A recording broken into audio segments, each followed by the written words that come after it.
Bharatiya Janata party को लोकतंत्र की धज्जियां उड़ाने से कोई फर्क नहीं पड़ता। भारतीय जनता पार्टी को नियम कानून से कोई फर्क नहीं पड़ता, लेकिन भारतीय जनता पार्टी को तो संविधान से कोई फर्क नहीं पड़ता।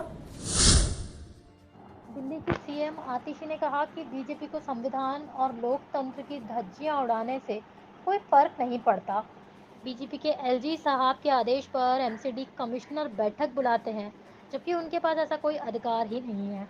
इसके अलावा वह चुने हुए मेयर या डिप्टी मेयर की जगह चुनाव में एक अधिकारी को पीठासीन अधिकारी बना देते हैं।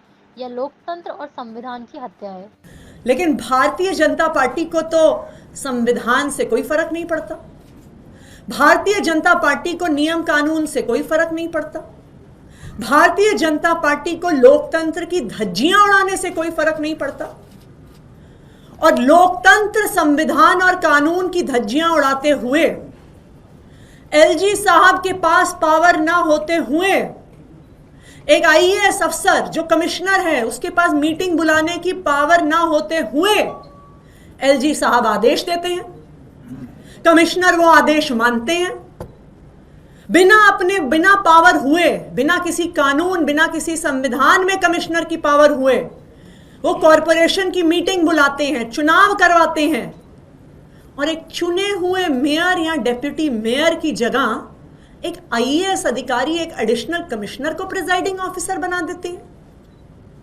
हर स्तर पर भारतीय जनता पार्टी ने, एलजी साहब ने और उनके अफसरों ने कल का जो गैर कानूनी चुनाव करवाया, उन्होंने उसमें संविधान की धज्जियां उड़ाई, लोकतंत्र की धज्जियां उड़ाई। लेकिन यह पहली बार नहीं है, यह भारतीय जनता पार्टी का स्टैंडर्ड ऑपरेटिंग प्रोसीजर है।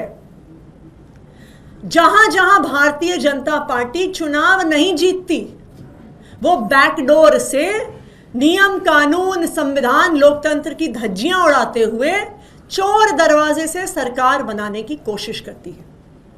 हमने देखा है कि 2014 से 2024 तक जिन जिन राज्यों में भारतीय जनता पार्टी चुनाव हार गई, वहां पे ऑपरेशन लोटस के माध्यम से विधायकों की खरीद फरोख्त कर उन पर सीबीआई ईडी का दबाव बनाकर वो बैकडोर से सरकार बनाते हैं।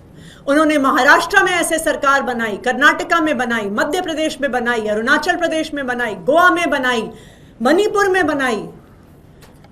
वहां पर भी लोकतंत्र की धज्जियां उड़ाई गई, संविधान की धज्जियां उड़ाई गई। दिल्ली में भी हमने देखा था कि जब म्युनिसिपल कॉरपोरेशन का चुनाव, एमसीडी का चुनाव आम आदमी पार्टी जीती, तो किस तरह से भारतीय जनता पार्टी मेयर का चुनाव नहीं होने दे रही थी, किस तरह से गैर कानूनी, गैर लोकतांत्रिक तरीके से एल्डरमैन, जिनको मेयर के चुनाव में वोट डालने का अधिकार नहीं है, उनसे वोट डलवाने की कोशिश कर रही थी। ये तो शुक्र है सुप्रीम कोर्ट का कि सुप्रीम कोर्ट ने सामने आकर संविधान को बचाया और मेयर का चुनाव एक संवैधानिक और कानूनी तरीके से करवाया। हमने देखा कि किस तरह चंडीगढ़ के मेयर के चुनाव में भारतीय जनता पार्टी के अनिल मसीह ने भारतीय जनता पार्टी के लिए चुनाव चोरी करने की कोशिश करी।